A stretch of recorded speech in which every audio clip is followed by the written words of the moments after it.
Olá, queridos. Boa noite a todos. Graças e paz. Bom estar com você em mais uma noite de leitura pública das Escrituras. Nós vamos estar dando continuidade à nossa leitura no livro de João e queria convidar você a nos acompanhar nesse instante. Então, pega a tua Bíblia, nós vamos ler a partir do capítulo 17, versículo 9 em diante. Enquanto você se organiza, se prepara, vamos orar, pedir para que o Senhor nos abençoe durante esse momento. Amém? Pai, nós engrandecemos o teu nome. Obrigado pelo privilégio que nós temos de ter acesso à tua preciosa palavra e podermos nos debruçar sobre ela. Que o teu Santo Espírito traga luz ao nosso entendimento, para que nós possamos, Senhor, nos expor a essa verdade, Senhor, e que ela, Senhor, se cumpra em nossos dias e que nós não venhamos ser apenas ouvintes, pois queremos praticar, Senhor, tudo aquilo que o Senhor tem estabelecido para nós. Assim nós oramos no nome de Jesus. Amém. Amém, queridos? Diz assim a palavra do Senhor, João, capítulo 17, a partir do verso 9. Eu rogo por eles. Não estou rogando pelo mundo, mas por aqueles que me deste, pois são teus. Tudo o que tenho é teu, e tudo o que tens é meu. E eu tenho sido glorificado por meio deles. Não ficarei mais no mundo, mas eles ainda estão no mundo e eu vou para ti. Pai Santo, protege-os em teu nome, o nome que me deste, para que sejam um, assim como somos um. Enquanto estava com eles, eu os protegi e os guardei no nome que me deste. Nenhum deles se perdeu, a não ser aquele que estava destinado à perdição, para que se cumprisse a Escritura. Agora eu vou para ti, mas digo essas coisas enquanto ainda estou no mundo, para que eles tenham a plenitude da minha alegria. Dei-lhes a tua palavra e o mundo os odiou, pois eles não são do mundo, como eu também não sou. Não rogo que os tires do mundo, mas que os protejas do maligno. Eles não são do mundo, como eu também não sou. Santifica-os na verdade, e a tua palavra é a verdade. Assim como me enviaste ao mundo, eu os enviei ao mundo. Em favor deles eu me santifico, para que também eles sejam santificados pela verdade. Minha oração não é apenas por eles. Rogo também por aqueles que crerão em mim por meio da mensagem deles, para que todos sejam um, Pai, como tu estás em mim e eu em ti. Que eles também estejam em nós, para que o mundo creia que tu me enviaste. Dê-lhes a glória que me deste, para que eles sejam um, assim como nós somos um. Eu neles e tu em mim. Que eles sejam levados à plena unidade, para que o mundo saiba que tu me enviaste e os amaste como igualmente me amaste. Pai, quero que os que me deste estejam comigo onde eu estou e vejam a minha glória. A glória que me deste porque me amaste antes da criação do mundo. Pai justo, embora o mundo não te conheça, eu te conheço, e estes sabem que me enviaste. Eu os fiz conhecer o teu nome e continuarei a fazê-lo, a fim de que o amor que tens por mim esteja neles e eu neles esteja. Capítulo 18. Tendo terminado de orar, Jesus saiu com os seus discípulos e atravessou o vale do Cedron. Do outro lado havia um olival, onde entrou com eles. Ora, Judas, o traidor, conhecia aquele lugar, porque Jesus muitas vezes se reunira ali com seus discípulos. Então Judas foi para o olival, levando consigo um destacamento de soldados e alguns guardas enviados pelos chefes dos sacerdotes e fariseus, levando tochas, lanternas e armas. Jesus, sabendo tudo o que lhe ia acontecer, saiu e lhes perguntou: A quem vocês estão procurando? A Jesus de Nazaré, responderam eles. Sou eu, disse Jesus. E Judas, o traidor, estava com eles. Quando Jesus disse, sou eu, eles recuaram e caíram por terra. Novamente lhes perguntou, a quem procuram? E eles disseram, a Jesus de Nazaré. Respondeu Jesus, já lhes disse que sou eu. Se vocês estão me procurando, deixem embora esses homens. Isso aconteceu para que se cumprisse palavras que ele dissera, não perdi nenhum dos que me deste. Simão Pedro, que trazia uma espada, tirou-a e feriu o servo do sumo sacerdote, decepando-lhe a orelha direita. O nome daquele servo era Malco. Jesus, porém, ordenou a Pedro, guarda a espada. Acaso não haverei de beber o cálice que o meu pai me deu? Assim, o destacamento de soldados com o seu comandante e os guardas dos judeus prenderam Jesus. Amarraram-no e o levaram primeiramente a Anás, que era sogro de Caifás, o sumo sacerdote naquele ano. Caifás era quem tinha dito aos judeus que seria bom que um homem morresse pelo povo. Simão Pedro e outro discípulo estavam seguindo Jesus.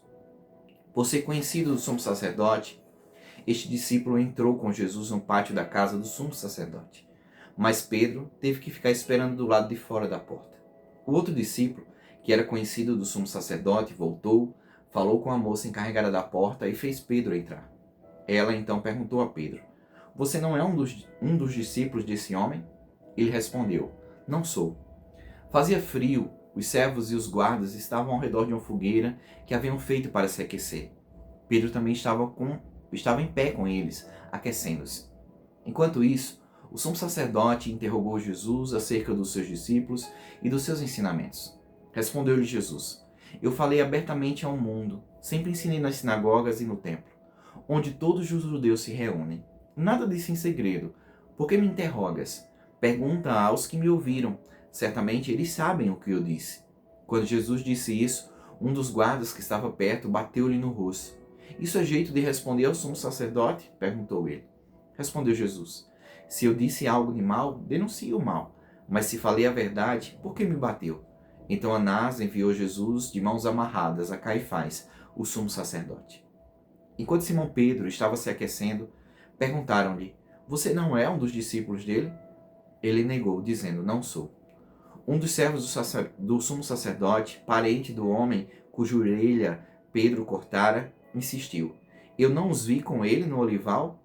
Mais uma vez Pedro negou, e no mesmo instante um galo cantou. Em seguida, os judeus levaram Jesus da casa de Caifás para o pretório. Já estava amanhecendo e, para evitar contaminação cerimonial, os judeus não entraram no pretório, pois queriam participar da Páscoa. Então Pilatos saiu para falar com eles e perguntou: Que acusação vocês têm contra este homem? Responderam eles: Se ele não fosse criminoso, não teríamos entregado a ti. Pilatos disse: Levem-no e julguem-no conforme a lei de vocês. Mas nós não temos o direito de executar ninguém, protestaram os judeus. Isso aconteceu para que se cumprisse as palavras que Jesus tinha dito, indicando a espécie de morte que ele estava para sofrer. Pilatos então voltou para o pretório, chamou Jesus e lhe perguntou: Você é o rei dos judeus? Perguntou-lhe Jesus: Essa pergunta é tua ou os outros te falaram a meu respeito? Respondeu Pilatos: Acaso eu sou judeu? Foram o seu povo e os chefes dos sacerdotes que o entregaram a mim. Que foi que você fez? Disse Jesus: O meu reino não é deste mundo. Se fosse, os meus servos lutariam para impedir que os judeus me prendessem. Mas agora o meu reino não é daqui. Então você é rei, disse Pilatos.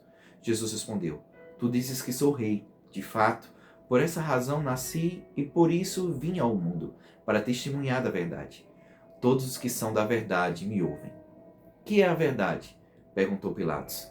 Ele disse isso e saiu novamente para onde estavam os judeus e disse: Não acho nele motivo algum de acusação. Contudo, segundo o costume de vocês, devo libertar um prisioneiro por ocasião da Páscoa. Querem que eu solte o rei dos judeus? Eles em resposta gritaram: Não, ele não. Queremos Barrabás. Ora, Barrabás era um bandido. Capítulo 19. Então Pilatos mandou açoitar Jesus. Os soldados teceram a coroa de espinho e o puseram na cabeça dele. Vestiram-no com a capa de púrpura e, chegando-se a ele, diziam: Salve, rei dos judeus! E batiam-lhe no rosto. Mais uma vez, Pilatos saiu e disse aos judeus: Vejam, eu o estou trazendo a vocês, para que vocês saibam que não acho nele motivo algum de acusação. Quando Jesus veio para fora, usando a coroa de espinhos e a capa de púrpura, disse-lhe Pilatos: Eis o homem. Ao vê-lo, os chefes dos sacerdotes e os guardas gritaram: Crucifica-o, crucifica-o. Mas Pilatos respondeu: Levem-no vocês e crucifiquem-no. Quanto a mim, não encontro base para acusá-lo. Os judeus insistiram: Temos uma lei, e de acordo com essa lei ele deve morrer, porque se declarou filho de Deus.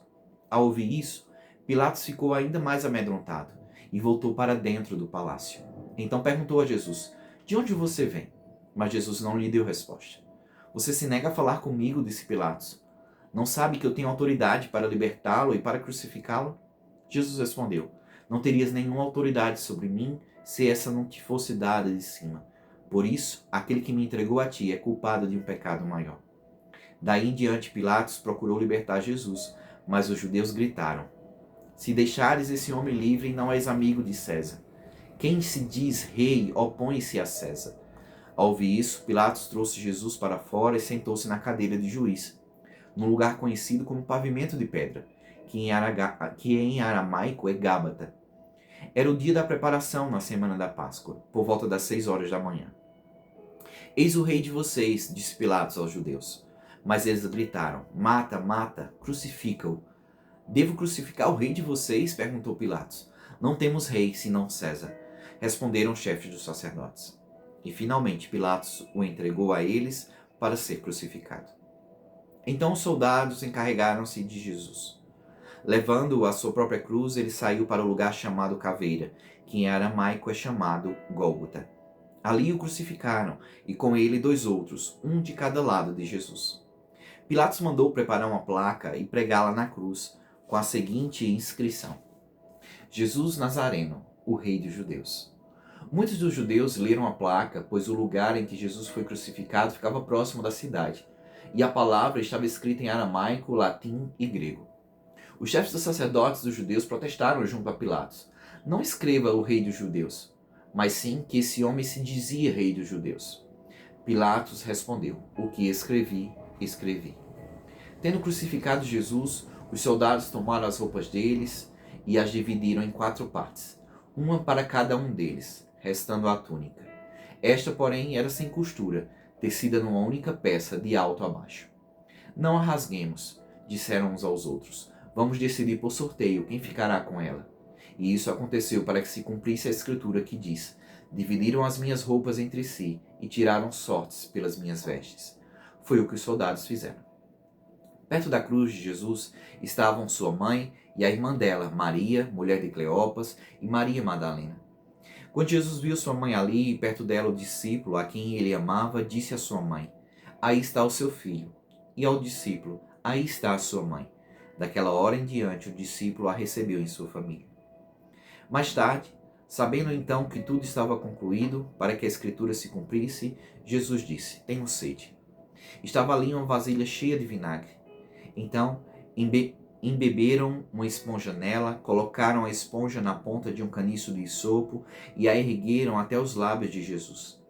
Tendo-o provado, Jesus disse: Está consumado. Com isso, curvou a cabeça e entregou o Espírito. Era o dia da preparação, e o dia seguinte seria um sábado especialmente sagrado. Como não queriam que os corpos permanecessem na cruz durante o sábado, os judeus pediram a Pilatos que mandassem quebrar as pernas dos crucificados e retirar os corpos. Vieram então os soldados e quebraram as pernas do primeiro homem que fora crucificado com Jesus e em seguida as do outro. Mas quando chegaram a Jesus, constatando que já estava morto, não lhe quebraram as pernas. Em vez disso, um dos soldados perfurou o lado de Jesus com uma lança e logo saiu sangue e água.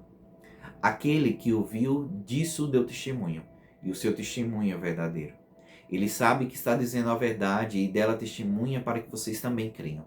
Estas coisas aconteceram para que se cumprisse a Escritura: nenhum dos seus ossos será quebrado. E como diz a Escritura no outro lugar, olharão para aquele que transpassaram. Depois disso, José de Arimateia pediu a Pilatos o corpo de Jesus. José era discípulo de Jesus, mas o era secretamente, porque tinha medo dos judeus. Com a permissão de Pilatos, veio e levou embora o corpo. Ele estava acompanhado de Nicodemos, aquele que antes tinha visitado Jesus à noite. Nicodemos levou cerca de 34 quilos de uma mistura de mirra e aloés. Tomando o corpo de Jesus, os dois o envolveram em faixas de linho com as especiarias, de acordo com os costumes judaicos de sepultamento. No lugar onde Jesus foi crucificado havia um jardim, e no jardim um sepulcro novo, onde ninguém jamais fora colocado. Por ser o dia da preparação dos judeus e visto que o sepulcro ficava aberto, colocaram Jesus ali. Capítulo 20. No primeiro dia de semana, bem cedo, estando ainda escuro, Maria Madalena chegou ao sepulcro e viu que a pedra da entrada tinha sido removida. Então correu ao encontro de Simão Pedro e do outro discípulo, aquele a quem Jesus amava, e disse: Tiraram o Senhor do sepulcro e não sabemos onde o colocaram. Pedro e outro discípulo saíram e foram para o sepulcro. Os dois corriam, Mas o outro discípulo foi mais rápido que Pedro e chegou primeiro ao sepulcro. Ele se curvou e olhou para dentro. Viu as faixas de linho ali, mas não entrou. A seguir, Simão Pedro, que vinha atrás dele, chegou, entrou no sepulcro e viu as faixas de linho, bem como o lençol que estivera sobre a cabeça de Jesus. Ele estava dobrado à parte, separado das faixas de linho. Depois o outro discípulo, que chegara primeiro ao sepulcro, também entrou. Ele viu e creu. Eles ainda não haviam compreendido que, conforme a Escritura, era necessário que Jesus ressuscitasse dos mortos. Os discípulos voltaram para casa. Maria, porém, ficou à entrada do sepulcro, chorando, e enquanto chorava, curvou-se para olhar dentro do sepulcro. E viu 2 anjos vestidos de branco, sentados onde estivera o corpo de Jesus, um à cabeceira e o outro aos pés. Eles lhe perguntaram: Mulher, por que você está chorando? Levaram embora o meu Senhor, respondeu ela, e não sei onde o puseram. Nisso, ela se voltou e viu Jesus ali em pé, mas não o reconheceu. Disse ele: Mulher, por que você está chorando? Quem você está procurando? Pensando que fosse o jardineiro, ela disse: Se o Senhor o levou embora, diga-me onde o colocou e eu o levarei. Jesus lhe disse: Maria. Então, voltando-se para ele, Maria exclamou em aramaico: Rabone, que significa mestre. Jesus disse: Não me segure, pois ainda não voltei para o Pai. Vá, porém, aos meus irmãos e diga-lhes: Estou voltando para o meu Pai e Pai de vocês, para meu Deus e Deus de vocês. Maria Madalena foi e anunciou aos discípulos: Eu vi o Senhor, e contou o que lhe disseram. Ao cair da tarde daquele primeiro dia da semana, estando os discípulos reunidos a portas trancadas por medo dos judeus, Jesus entrou, pôs-se no meio deles e disse: Paz seja com vocês. Tendo dito isto, mostrou-lhes as mãos e o lado. Os discípulos alegraram-se quando viram o Senhor. Novamente Jesus disse: Paz seja com vocês. Assim como o Pai me enviou, eu os envio. E com isso soprou sobre eles e disse: Recebam o Espírito Santo. Se perdoarem os pecados de alguém, estarão perdoados. Se não os perdoarem, não estarão perdoados. Tomé, chamado Dídimo, um dos 12, não estava com os discípulos quando Jesus apareceu. Os outros discípulos lhe disseram: Vimos o Senhor. Mas ele lhes disse: Se eu não vi as marcas dos pregos nas suas mãos, não colocar o meu dedo onde estavam os pregos e não puser a minha mão no seu lado, não crerei. Uma semana mais tarde, os seus discípulos estavam outra vez ali e Tomé com eles. Apesar de estarem trancadas as portas, Jesus entrou, pôs-se no meio deles e disse: Paz seja com vocês. E Jesus disse a Tomé: Coloque o seu dedo aqui. Veja as minhas mãos. Estenda o dedo e coloque-a no meu lado. Pare de duvidar e creia. Disse-lhe Tomé: Senhor meu e Deus meu. Então Jesus lhe disse: Porque me viu, você creu? Felizes os que não viram e creram. Jesus realizou na presença dos seus discípulos muitos outros sinais milagrosos que não estão registrados nesse livro. Mas estes foram escritos para que vocês creiam que Jesus é o Cristo, o Filho de Deus, e crendo, tenham vida em seu nome. Capítulo 21. Depois disso, Jesus apareceu novamente aos seus discípulos à margem do mar de Tiberíades. Foi assim. Estavam juntos Simão, Pedro, Tomé, chamado Dídimo, Natanael, de Caná da Galileia, os filhos de Zebedeu e 2 outros discípulos. Vou pescar, disse-lhe Simão Pedro. E eles disseram: Nós vamos com você. Eles foram e entraram no barco, mas naquela noite não pegaram nada. Ao amanhecer, Jesus estava na praia, mas os discípulos não o reconheceram. Ele lhes perguntou: Filhos, vocês têm algo para comer? Eles responderam que não. Ele disse: Lancem a rede do lado direito do barco e vocês encontrarão. Eles a lançaram e não conseguiam recolher a rede, tal era a quantidade de peixes. O discípulo a quem Jesus amava disse a Pedro: É o Senhor. Simão Pedro, ouvindo-o dizer isso, vestiu a capa, pois a havia tirado, e lançou-se ao mar. Os outros discípulos vieram no barco, arrastando a rede cheia de peixes, pois estavam apenas a cerca de 90 metros da praia. Quando desembarcaram, viram ali uma fogueira, peixes sobre as brasas e um pouco de pão. Disse-lhe Jesus: Tragam alguns dos peixes que acabaram de pescar. Simão Pedro entrou no barco, arrastou a rede para a praia. Ela estava cheia, tinha 153 grandes peixes. Embora houvesse tantos peixes, a rede não se rompeu. Jesus lhe disse: Venham comer. Nenhum dos discípulos tinha coragem de lhe perguntar: quem és tu? Sabiam que era o Senhor. Jesus aproximou-se, tomou o pão e o deu a eles, fazendo o mesmo com o peixe. Esta foi a terceira vez que Jesus apareceu aos seus discípulos, depois que ressuscitou dos mortos. Depois de comerem, Jesus perguntou a Simão Pedro: Simão, filho de João, você me ama mais do que estes? Disse ele: Sim, Senhor, tu sabes que te amo. Disse Jesus: Cuide dos meus cordeiros. Novamente Jesus disse: Simão, filho de João, você me ama? Ele respondeu: Sim, Senhor, tu sabes que te amo. Disse Jesus: Pastorei as minhas ovelhas. Pela terceira vez, ele lhe disse: Simão, filho de João, você me ama? Pedro ficou magoado por Jesus ter lhe perguntado pela terceira vez: Você me ama? E lhe disse: Senhor, tu sabes todas as coisas e sabes que te amo. Disse-lhe Jesus: Cuide das minhas ovelhas. Digo-lhes a verdade. Quando você era mais jovem, vestia-se e ia para onde queria. Mas quando for velho, estenderá as mãos e outra pessoa o vestirá e o levará para onde você não deseja ir. Jesus disse isso para indicar o tipo de morte com a qual Pedro iria glorificar a Deus. E então lhe disse: Siga-me. Pedro voltou-se e viu que o discípulo a quem Jesus amava o seguia. Este era o que estivera ao lado de Jesus durante a ceia e perguntara: Senhor, quem te irá trair? Quando Pedro o viu, perguntou: Senhor, e quanto a ele? Respondeu Jesus: Se eu quiser que ele permaneça vivo até que eu volte, o que lhe importa? Quanto a você, siga-me. Foi por isso que se espalhou entre os irmãos o rumor de que aquele discípulo não iria morrer. Mas Jesus não disse que ele não iria morrer. Apenas disse: Se eu quiser que ele permaneça vivo até que eu volte, o que lhe importa? Este é o discípulo que dá testemunho dessas coisas e que as registrou. Sabemos que o seu testemunho é verdadeiro. Jesus fez também muitas outras coisas, e se cada uma delas fosse escrita, penso que nem mesmo no mundo inteiro haveria espaço suficiente para os livros que seriam escritos. Amém, amados? Aqui a gente conclui a nossa leitura do Evangelho de João. Deus abençoe. Até o nosso próximo encontro.